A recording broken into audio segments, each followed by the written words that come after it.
Ready? Post.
His comes first, and the press van trails, but it'll come around the bend. The first one that comes is there.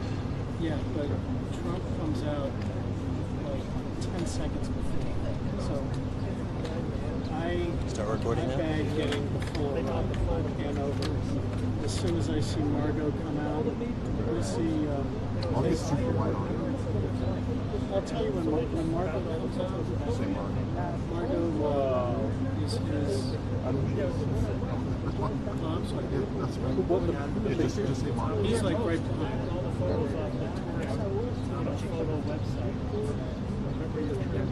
If I pan over and I get answered, you still playing? Yeah. At that point, we'll probably go together. Yeah. I'm gonna follow the car, but when it gets to like right there, I'm gonna go wide. When it gets to like there.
Margot's come out. Start recording? No, have you seen come out? Yeah. We're close.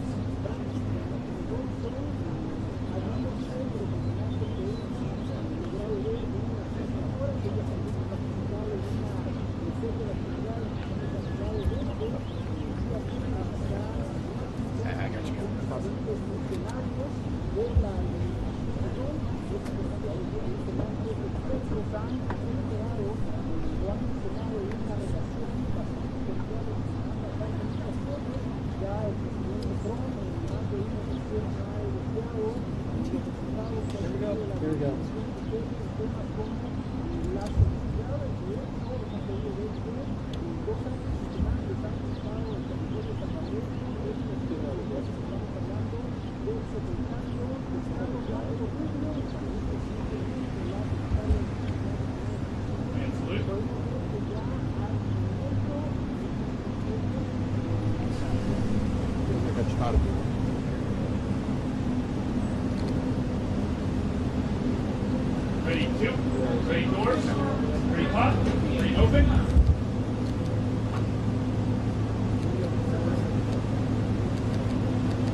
President Trump, sir, President Trump, your message to Christians during this Holy Week, sir, the start of Holy Week. Do you have a message for Christians, sir, during this Holy Week, sir?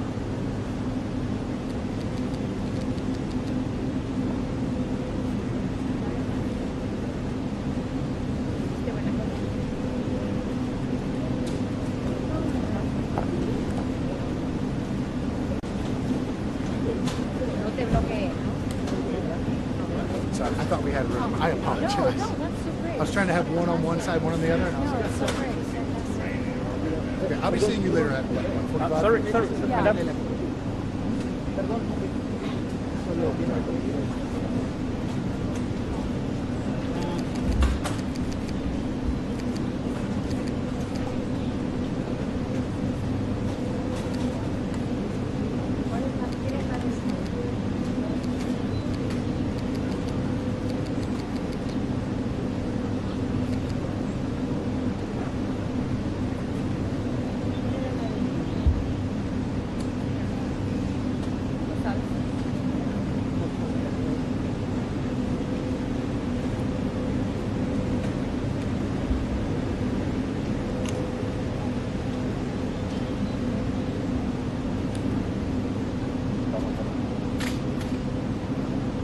Thank you.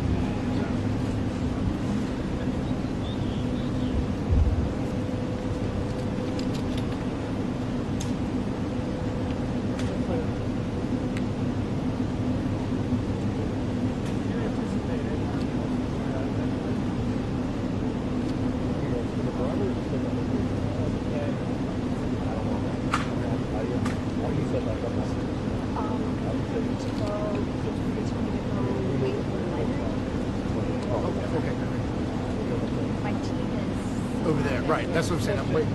Let me get this van moved. Okay. And then wait until we get the collar guard, and then we'll. So I apologize. No.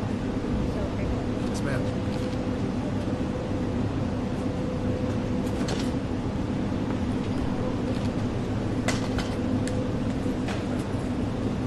Guys, hold on.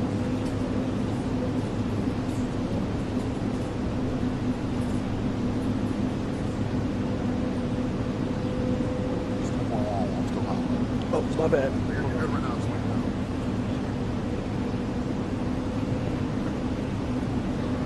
Thank you.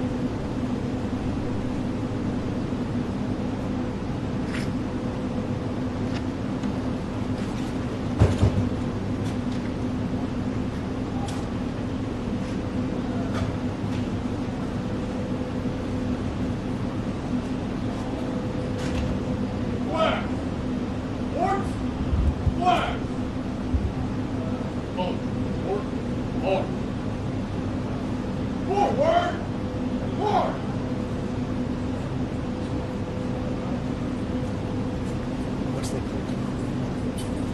And where do I go? You can go back up there, Chief. Okay. I'm going to get them out of the way. And then Oh, when we get hit. All right, I'll see you. Thank you. I'll see you in bed.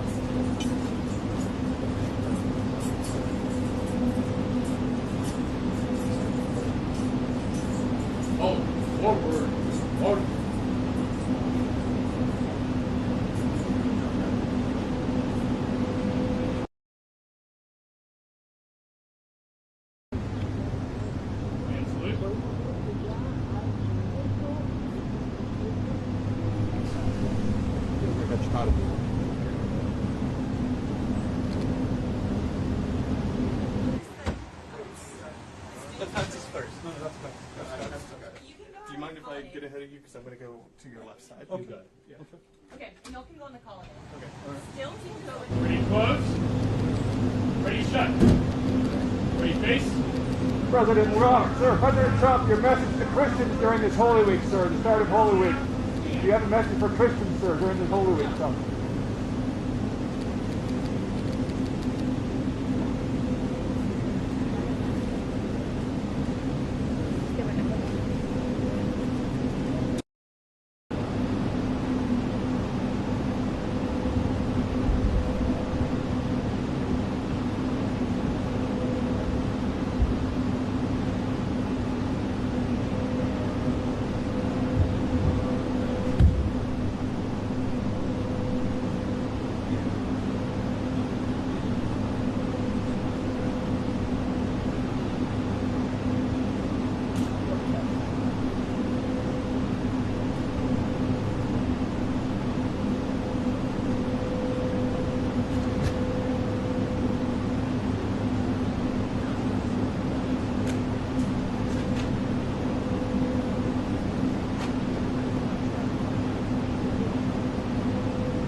thank you very much. It's an honor to have a friend of mine because we went through this together and got along very well for my entire period of time.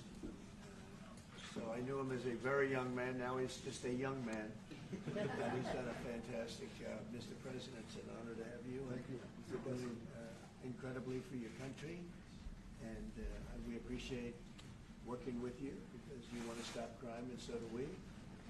And it's very, very effective. And I want to just say hello to the people of El Salvador and say they have one hell of a president. Okay, and I mean that, and I know him well.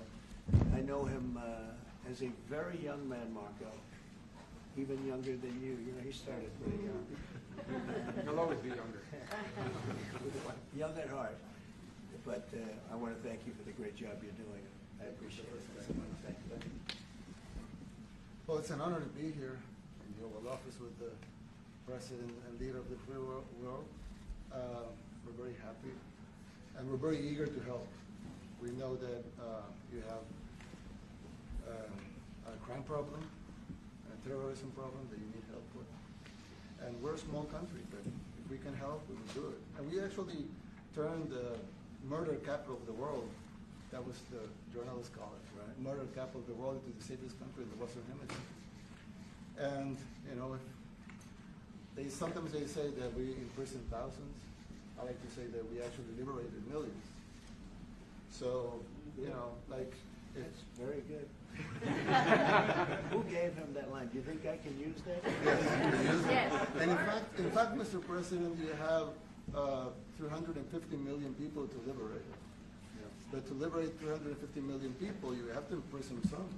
You know, that's the way it works, right? You cannot just, you know, free the criminals and think crime's going to go down magically. You have to imprison them so you can liberate 350 million Americans that are asking for the end of crime and the end of terrorism. And it can be done. I mean, you're doing it already. And I'm sure that people have seen the change in the streets.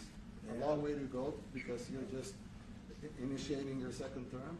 But it's clear that, you know, with the numbers at the border, you know, when even in Democrat-run cities, they get a help from the work you're doing. So I'm really happy to be here, honored, and eager to help. Well, we had a terrible thing happen. We had an administration that allowed people to come in freely into our country from not only South America, but from all over the world, many from the Congo in Africa, Asia, all over the world, Europe, rough parts of Europe. And they came from prisons, and they came from mental institutions, and they came from gangs, and the gangs of Venezuela and other places. And hundreds of thousands and even millions of them came. 21 million people altogether, but many of the people that came, just a tremendous percentage of them were criminals, in some cases violent criminals. We had 11,088 known murderers. Half of them murdered more than one person. This was allowed by a man who, what he did to our country is just unbelievable. So we're straightening it out. We're getting them out. But what they did and what that party did to our country, open borders, anybody could come in. As soon as I heard that, I said, every prison's going to be emptied out into our country. That's what happened. And we're straightening it out. And we just had numbers. We had the highest recruiting numbers in the history of our country going into police departments. And a year ago, we had the lowest numbers. You couldn't hire a biggest change.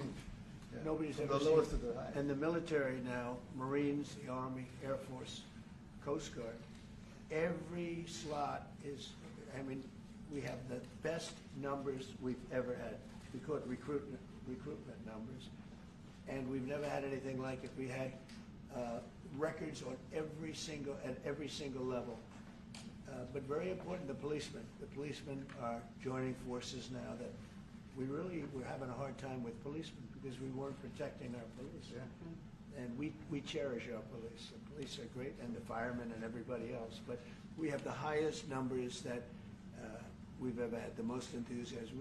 Great enthusiasm. And on trade and other things, we're doing great. We're taking in billions and billions of dollars. We made 2 weeks ago, I gave them a little bit of a pause because, you know, you have to show a little flexibility. But we go back to what we have to do. The markets have been very strong once they got used to it. But we were losing $2 billion a day. There's no company big like this. This is the biggest deal ever made. Now we're making $3 billion a day. We're a great country, but we had stupid people running this country, and I can say it. But what they've done to us at the border should never and can never be forgotten. It's a sin, what they did, and you are helping us out, and we appreciate it. Actually, what you're doing with the border is remarkable. It has dropped, what, 95%? It's incredible. Okay. As of this morning, 99%, 99.1% to be exact. Why are those numbers not in the media? Well, they get out with the fake news, you know, like CNN over here doesn't want to put them out because they don't like putting out good numbers. They only like putting out because I think they hate our country, actually. Yeah, but it's a shame. You're right. Isn't that a great question? Why doesn't the media? Why don't they put out numbers? Yeah, 99%. I mean, it's crazy, right? We're doing it's great. A crazy turnaround. Christy, could you maybe say a couple of words about the border? How we're doing? You know, it's just been absolutely phenomenal what a great leader can do. Clear direction. Our laws matter.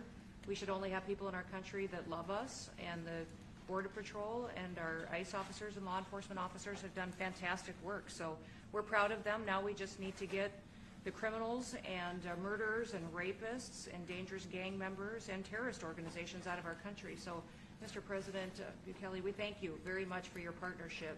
It has been wonderful for us to be able to have somewhere to send the worst of the worst and someone to partner with.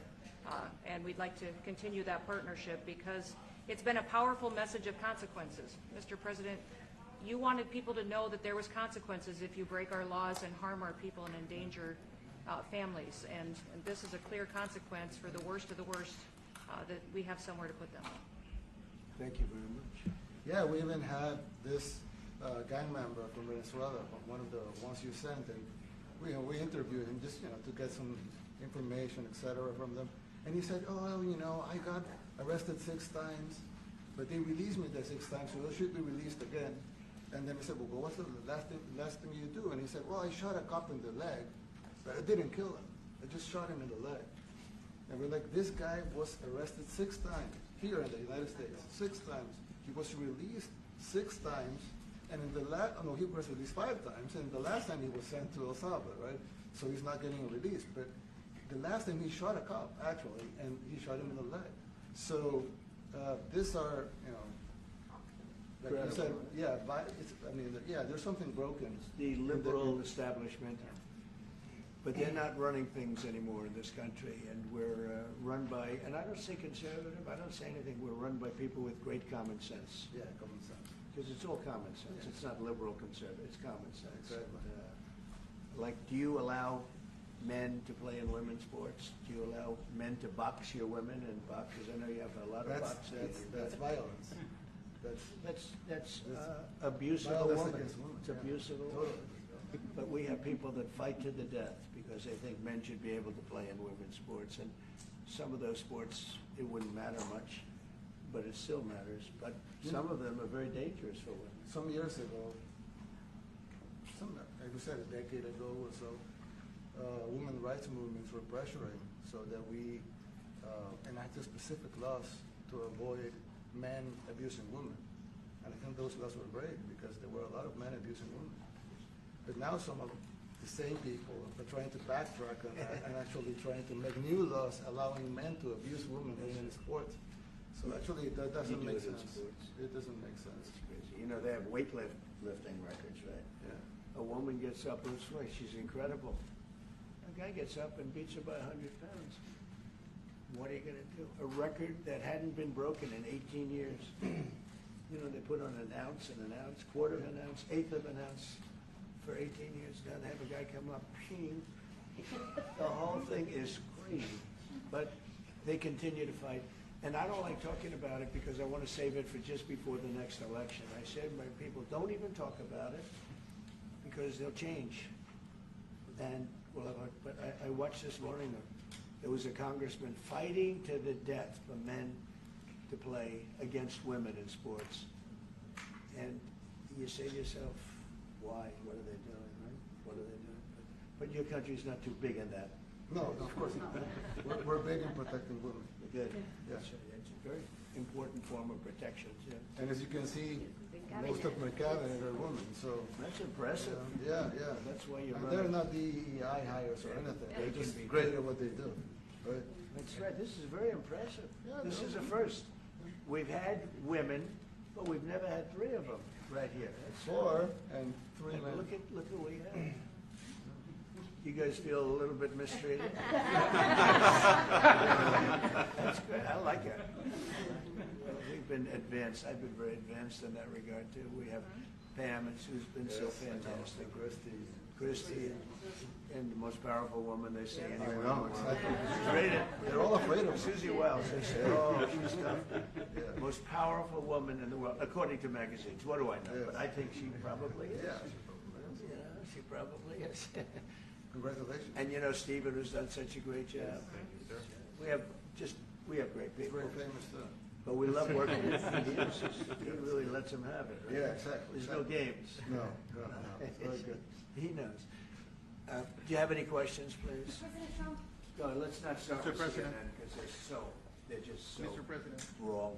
Yeah, please. Yeah, thank you, Mr. President. You repeatedly mentioned last night that Russia's attack on Ukraine was a mistake. What is the exact mistake? And had you given Putin a deadline to actually move toward a ceasefire? The mistake was letting the war happen. If Biden were competent, and if Zelensky were competent, and I don't know that he is. We had a rough session with this guy over here. He just kept asking for more and more. That war should have never been allowed to happen. That war, I went 4 years and Putin wouldn't even bring it up. And as soon as the election was rigged and I wasn't here, that war started. There was no way that war should have been allowed to happen. And Biden should have stopped it. And you take a look at Putin. I'm not saying anybody's an angel. But I will tell you, I went 4 years and it wasn't even a question. He would never, and I told him, don't do it. You're not going to do it. And it was the apple of his eye, but there was no way that he would have done it. All you had to do is lower oil prices. If you lowered oil prices, Biden kept the prices so high because he made it impossible to get it. If you lowered oil prices, you would have never had the war. But you wouldn't have had it with me anyway. That war would have never happened. And I think it's a great abuse. So now what do? You get a country where 25% of its land is gone, and the best locations, where millions of people are killed. You know, you haven't reported accurately the death. And this was Biden's war, and I'm trying to stop it. And I think we're going to do a good job. I hope we're going to do it. They lose 2,500 young people a week, think on average. Now they're Russians and they're Ukrainians, but it's 2,000. We don't care. It's like whatever it is. They're not from your country. They're not from mine. But I want to stop it. 2,500. It's a killing field. It's like the Civil War. You take a look. I look at the satellite pictures. This should not be happening in our time. Of course, our time can be pretty violent, as we know. But that's a war that should have never been allowed to start. And Biden could have stopped it, and Zelensky could have stopped it, and Putin should have never started it. Everybody's to blame. Have you spoken to President Zelensky, sir, about his offer to purchase more Patriot missile batteries? Oh, I don't know. He's always looking to purchase missiles. You know, he's against. Listen, when you start a war, you got to know that you can win the war, right? You don't start a war against somebody that's 20 times your size, and then hope that people give you some missiles. If we didn't give them what we gave, remember, I gave them javelins. That's how they won their first big battle with the tanks that got stuck in the mud, and they took them out with javelins. They have an expression that Obama at the time, Obama gave them sheets and Trump gave them javelins. But it's something that should have never happened. It's a really shame. The towns are destroyed. Towns and cities are, you know, largely destroyed. They have the spires, you know, the beautiful spires that go up. They say they were the most beautiful in the world in Ukraine for whatever reason, but the most beautiful in the world, they're mostly laying on their side, shattered and broken. And most importantly, you have millions of people dead. Millions of people dead because of Three people. I would say three people. Let's say Putin, number one. But let's say Biden, who had no idea what the hell he was doing, number two, and Zelensky. And all I can do is try and stop it. That's all I want to do. I want to stop the killing. And I think we're doing well in that regard. I think you'll have some very good proposals very soon. Last question, sir. Have you attributed a motive through the FBI investigation behind the attack on Governor Josh Shapiro over the weekend? No, I haven't, but the attacker was not a fan of Trump, I understand, just from what I read and from what I've been told.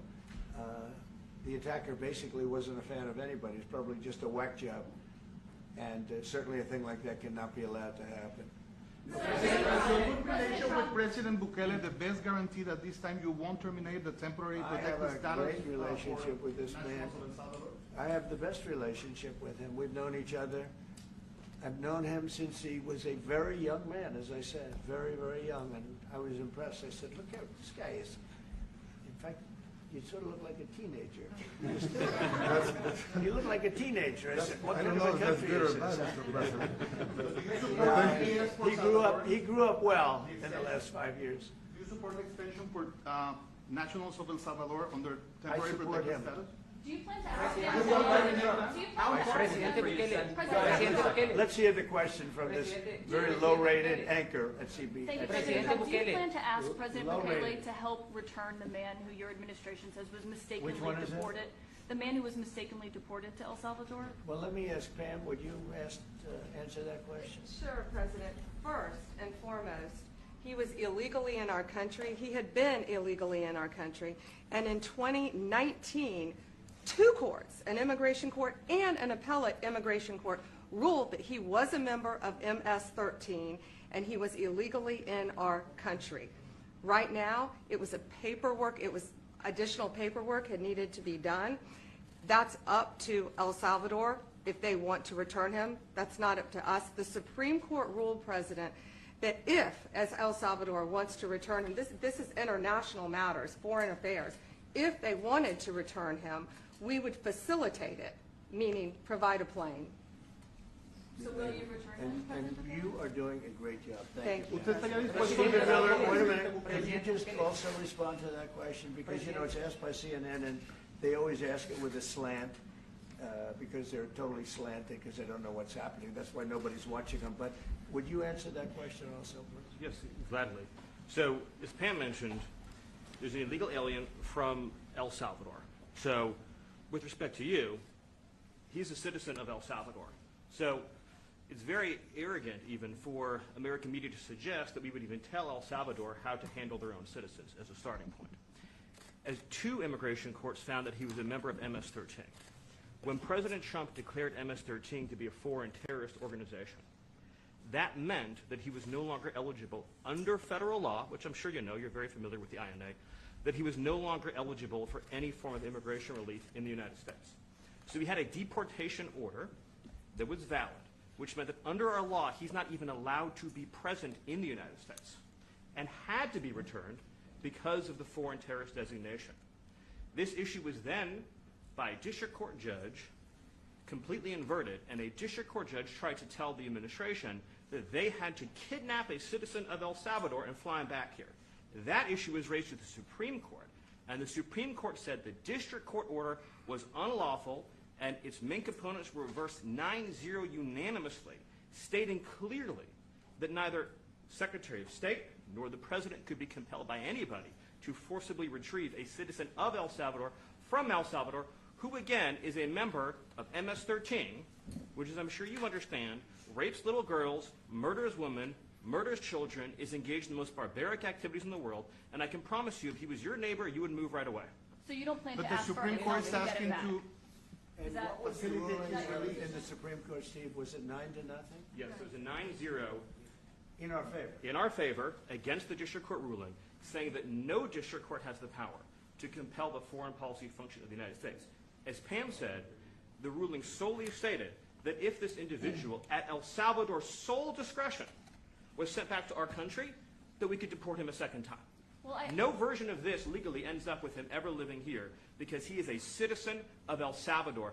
That is the president of El Salvador. Your questions about it, per the court, can only be directed to him. I asked ¿Usted lo President liberaría, Bukele, Presidente what is Bukele? can President Bukele weigh in on this? Do you plan to return him? Well, I'm suppose you're not suggesting that I smuggle a terrorist into the United States, right? It's I mean, always how can I smuggle? How can I return him to the United States? Like I smuggle him into the United States, or what do I do? Of course, I'm not going to do it. It's like, I mean, the question is preposterous. How can I smuggle a terrorist into the United States? I don't have the power to return him to the United States. But you can release him inside El Salvador. Yeah, but I'm not releasing. I mean, we're not very fond of releasing terrorists into our country. I mean, we just turned the murder capital of the world into the safest country of the Western Hemisphere, and you want us to go back into releasing criminals so we can go back to being the murder capital of the world? No, that's not going to happen. Well, they'd love to have a criminal, released into our I mean, there's a fascination. They would love it. Yeah. They're sick. These are sick people. Marco, do you have something to say about Yeah, I mean, Stephen outlined it. I don't understand what the confusion is. This individual is a citizen of El Salvador. He was illegally in the United States and was returned to his country. That's where you deport people, back to their country of origin. Except for Venezuela, that wasn't refusing to take people back, or places like that. I can tell you this, Mr. President. No, the foreign policy of the United States is conducted by the President of the United States, not by a court. And no court in the United States has a right to conduct the foreign policy of the United States. It's that simple. End of story. And that's what the Supreme Court held, by the way, to Marco's point. The Supreme Court said exactly what Marco said, that no court has the authority to compel the foreign policy function of the United States. We won a case 9-0, and people like CNN are portraying it as a loss, as usual, because they want foreign terrorists in the country who kidnap women and children. But President Trump, his policy is foreign terrorists that are here illegally get expelled from the country, which, by the way, is a 90-10 issue. Well, Mr. President, you said that if the Supreme Court said someone needed to be returned, that you would abide by that. You said that on Air Force One just a few days ago. And they said that it must be facilitated. Why don't you just say, isn't it wonderful that we're keeping criminals out of our country? Why can't you just say that? Why do you go over and over? And that's why nobody watches you anymore. You have no credibility. Please, go ahead. President Trump, thank you very much. How many illegal criminals are you planning on exporting to El Salvador? And President Bukele, how many are you willing to take from the U.S.? As many as possible. And I just asked the president, it's this massive complex that he built, jail complex. I said, can you build some more of them, please? As many as we can get out of our country that were allowed in here by incompetent Joe Biden through open borders. Open borders. You probably hear open borders and you can't even understand it because nobody can understand. Nobody smart or with common sense can understand it. So we have millions of people that should not be in this country that are dangerous. Not just people, because we have people, but we have millions of people that are murderers, drug dealers. They've been allowed to come into our country by other countries that were very smart. When they heard that this very low IQ president, and by the way, I took my cognitive exam as part of my physical exam, and I got the highest mark, and one of the doctors said, sir, I've never seen anybody get that kind of, that was the highest mark. I hope you're happy with that, although they haven't been bugging me too much to take a cognitive, but I did do my physical and it was released. I hope you're all happy with it. I notice there's no question, so probably you are. But the cognitive, they said to me, sir, would you like to take a cognitive test? I said, did Biden take one? No. Did anybody take one? No, not too many people took them. I said, what about Obama? Did he take one? No, he didn't take one either. I said, let me be the only one to take one. But I've actually taken them 3 times already. I like taking them because they're not too tough for me to take. But we had a great physical exam, so I know you're going to ask that. And the doctors who are total professionals, Walter Reed Medical Center, they're great people. And I visited a soldier that was badly wounded, incredible soldier, lost his leg, and spent a lot of time with him. I mean, great with his mother, and it was really a very great thing. They do a phenomenal job. I just want to say, Walter Reed, I was there for, 5-6 hours. You were there with me. But I took a full physical, and it came out perfecto, so that's good. She got me for a little longer. Would the U.S. be willing to pay for those facilities to be opened if new ones were going to be built? I'd do something. We'd help them out, yeah. We help them. They're great facilities. very strong facilities, and they don't play games. I'd like to go a step further. I mean, I said it to Pam. I don't know what the laws are. We always have to obey the laws, but we also have homegrown criminals that push people into subways, that hit elderly ladies on the back of the head with a baseball bat when they're not looking, that are absolute monsters. I'd like to include them in the group of people to get them out of the country, but you'll have to be looking at the laws on that, Steve, okay? How essential is it for you guys to be locking up these prisoners? And do you think more presidents should follow suit like you guys as far as taking a hard stamp on crime here in the United States? Well, I do. I think everybody has to. I mean, the president said it better than anybody. He said, you know, you have liberty and you have to have liberty, but to have liberty, not everybody is going to be good. And, you know, some are bad because they're sick. They're mentally deranged. They're bad. Why do you think and you have to take them, if you're going to have a country, you're going to have to take those people out. And we've been doing that. But this was like an unforced error, they would call it, where we had people that may hate our country, or maybe they're just stupid people. I think they're probably stupid people more so. A lot of people said they did it for the vote. But I did better with Hispanic people than they did, because they always use Hispanic. I did better. You people love me. I saw my poll numbers in your country up through the roof, right? 91%. Some people think they do it for the vote. But they don't have to do it for the vote. They cheat, you know, they're professional cheaters. That's about the only thing they do well. So we just have had a great relationship, and it's become bigger because of a strange thing that happened. You know, I came back. We had no war in Ukraine. We had no war we had no October 7th Middle East problem. We had nothing. We had no inflation. We didn't have the Afghanistan most embarrassing moment in the history of our country. The Afghanistan, not withdrawing, because I would have been, you know, I had it all set to bring people out with dignity and pride. That was the worst, most embarrassing moment in the history of our country, Afghanistan. We didn't have any of that.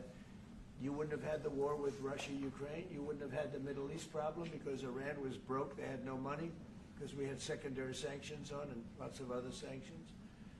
And now every single thing, got a problem with Iran, but I'll solve that problem. That's almost an easy one. We got to solve a war that should have never started, Ukraine and Russia, and we'll get that solved. And we have to solve problems, and we already solved inflation. You know, if you look at the numbers are incredible, actually.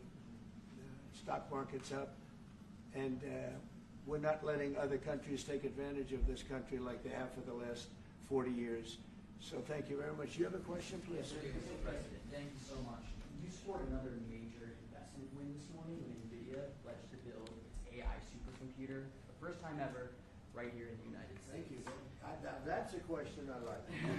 That's true. What is your reaction to this announcement, sir, and how will this positively benefit Americans across America? Well, it's one of the biggest announcements you'll ever hear, because NVIDIA, as you know, controls that almost the entire sector, which is one of the most important sectors in the world, between chips and semiconductors and everything else. And they're the biggest.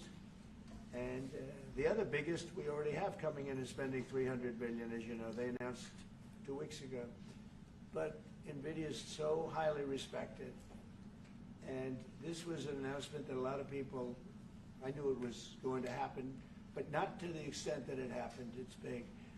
And the reason they did it is because of the election on November 5th and because of a thing called tariffs. As I say, the most beautiful word in the dictionary. After love, God, relationship.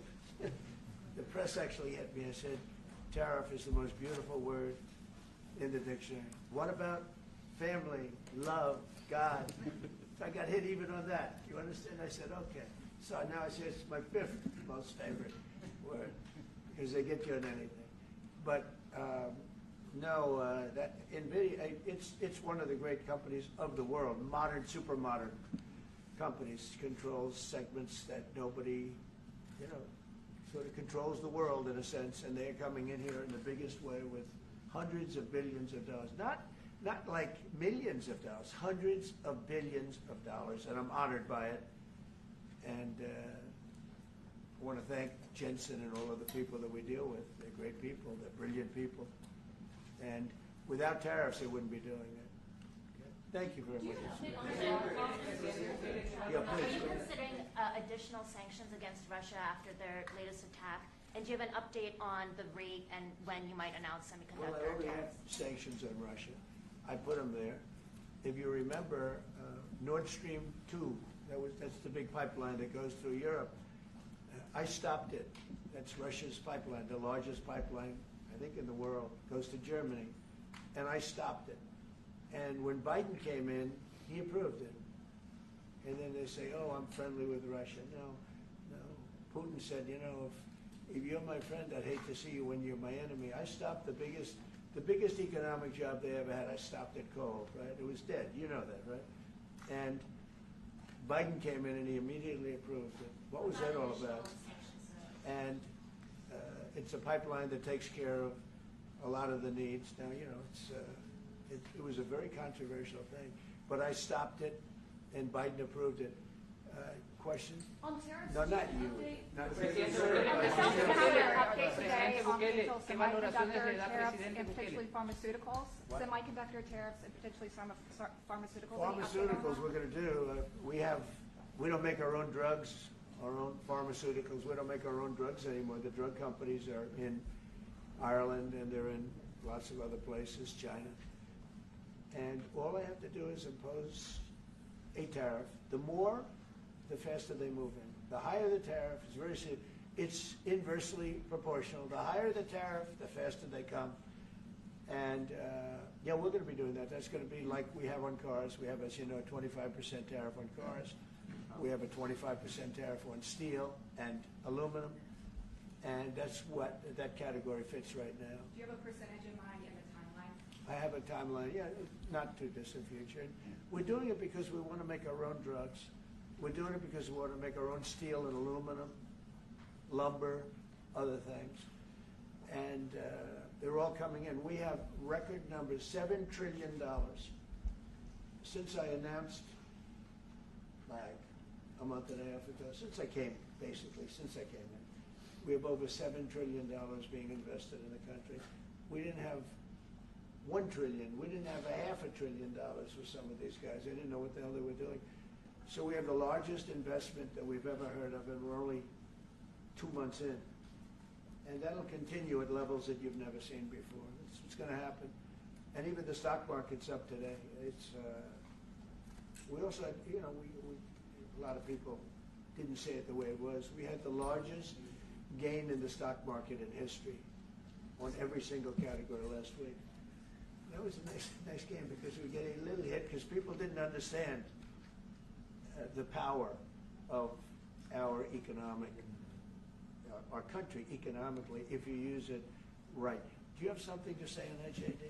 Yes, sir. I mean, look, for 40 years we have lost manufacturing capacity. Workers have seen their wages stagnate. And some of the most critical things that we need, from the pharmaceuticals, the drugs that we give to our children, the antibiotics that we give to our kids, to the weapons that we actually need to fight a war, if God forbid we had to fight a war, we don't make enough of that stuff. And so President Trump ran explicitly on changing that. Yes, as the President mentioned, it caused a little bit of disruption in the market, but I actually think over the long term, workers are going to benefit, stocks are going to go up, American businesses are going to benefit as we reinvest and reindustrialize our country. And the auto workers and the Teamsters and all of the unions, you know, not traditionally Republican, but I'm winning those unions by, we're up 40, 50 points on the Democrats. They're losing everything. They're losing everything because they just have policies that are not believable. They fight for policies that are 5% popular, and nobody knows who the 5% are. I mean, nobody can find the 5%. But if you go back to Ohio, and by the way, we have the great championship team from Ohio coming in today, right? Very big day. And that's going to be a little bit later. And that'll be, if you want to stick around, I'll introduce you to some nice people. You'll see some very large people, right? You'll see some people that even you have not seen people like this. These are big, these are 6'7", 380 pounds with no fat. Okay, that's pretty good, right? But the team, the national championship team, is being honored today at the White House, so that'll be exciting. If you're around, want to stay around, I'll have you up there.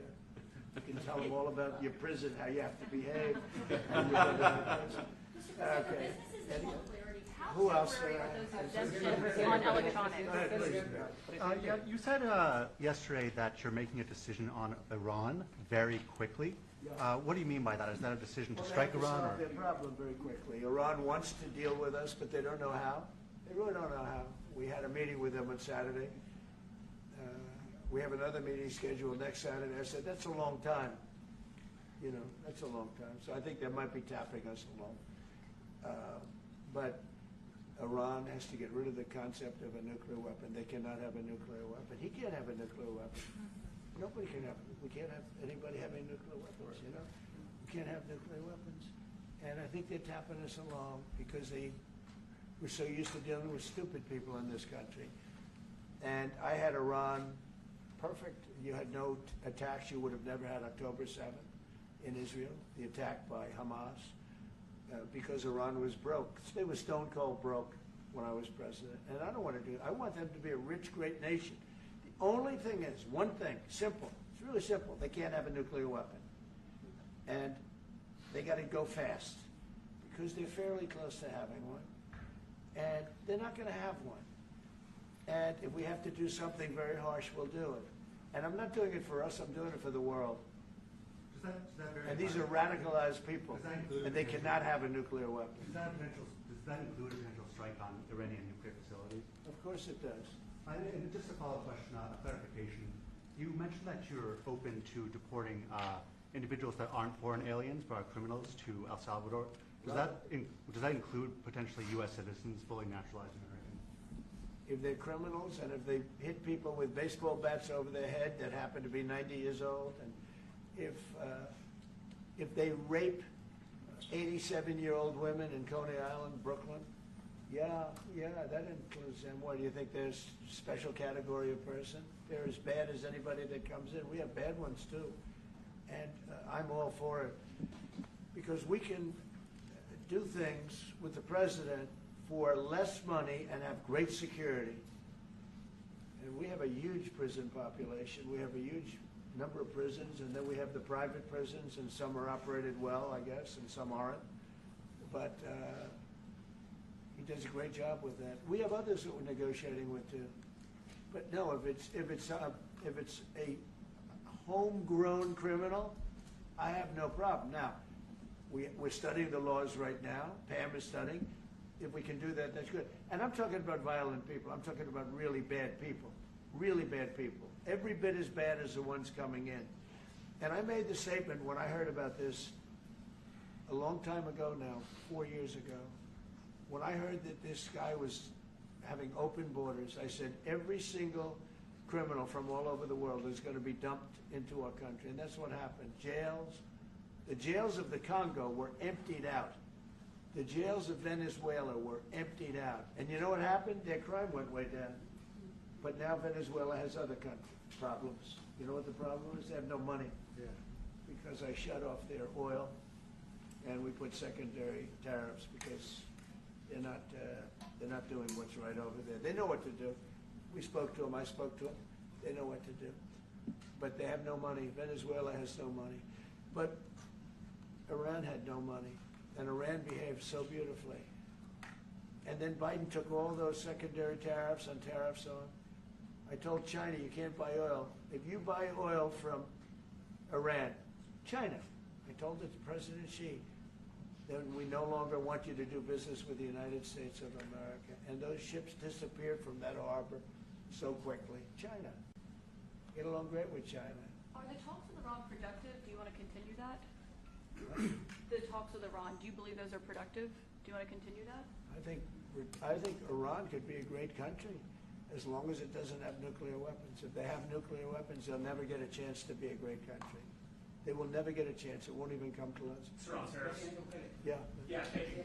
Yesterday you mentioned short-lived product exemptions. Which specific products are you considering, and how long is short-lived? Weeks, months? I'm looking at something to help some of the car companies where they're switching to parts that were made in Canada, Mexico, and other places, And they need a little bit of time because they're going to make them here. But they need a little bit of time. So I'm talking about things like that. What about any Apple products, other cell phones? Look, I'm a very flexible person. I don't change my mind, but I'm flexible. And you have to be. You just can't have a wall and you'll only go. No, sometimes you have to go around it, under it, or above it. There'll be maybe things coming up. I speak to Tim Cook. I helped Tim Cook recently, and that whole business. You know, I don't want to hurt anybody. But the end result is we're going to get to the position of greatness for our country. We're the greatest economic power in the world if we're smart. If we're not smart, we're going to hurt our country very badly. We lost with China over the Biden years trillions of dollars on trade. Trillions of dollars. And he let them fleece us. And we can't do that anymore. And you know what? I don't blame China at all. I don't blame President Xi. I like him. He likes me. I mean, you know, who knows? Who the hell cares? Do you have any updates on talks But you know with what? China? What? Do you have any updates for talks with China? You know, let me just tell you this. I don't blame China. I don't blame Vietnam. I see their meeting today. Is that wonderful? That's a lovely meeting. They're meeting like trying to figure out how do we screw the United States of America. Don't forget, the European Union was formed to do just that. The European Union was formed to hurt the United States and on trade. And they get us on NATO because they don't pay their bills. But now, since I got involved, they have been paying their bills. I took in over $600 billion for NATO. Nobody took in anything. I mean, they were all delinquent. They had 8 nations out of 28 paid their bills. The rest of them were way delinquent. And I said, if you don't pay your bills, we're not going to protect you anymore. And the money poured in over 600. The Secretary General last week made that statement. He said, I've never seen anything like it. We couldn't get anybody to pay because the United States was footing the bill for NATO. Well, we got hurt there, and we got hurt on trade, likewise, European Union. And they've got to come to the table. And they're trying to. They're trying to. But the European Union has taken terrible advantage. They don't take our food products. They don't take our cars. We have millions of their cars, BMW, Volkswagen, Mercedes-Benz, many others. They come in by the millions. They don't take, there are no Chevrolets in Munich, I can tell you that. I said to Angela Merkel when she was there, as she was letting millions of people infiltrate Germany, which was not so good from, we would call them illegal immigrants, but she made them legal. But I said to her, and I get along with her very well, I said, how many Chevrolets do we have in Munich or Frankfurt? Why, none, Donald, none. I said, you're right. And yet we take in millions and millions of cars. No, those days are over. Okay, thank you very much, everybody. Thank you, guys. Thank you, guys. Thank you, guys. Mr. President, do you have any comment on the FTC's case against Meta and Mark Zuckerberg? Thank you, press. Thank you, Nayib. Thank you. Thank you, press. Let's go. Thank you. Let's go.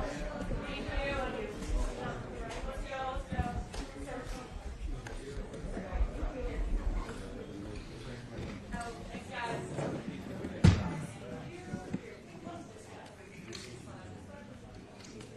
Thank you, press. Thank you, press. Thank you, press. Keep Thank you, coming. press. Keep going. Keep going. Keep coming. Thank you, guys. Keep going. Thank you. Thank you.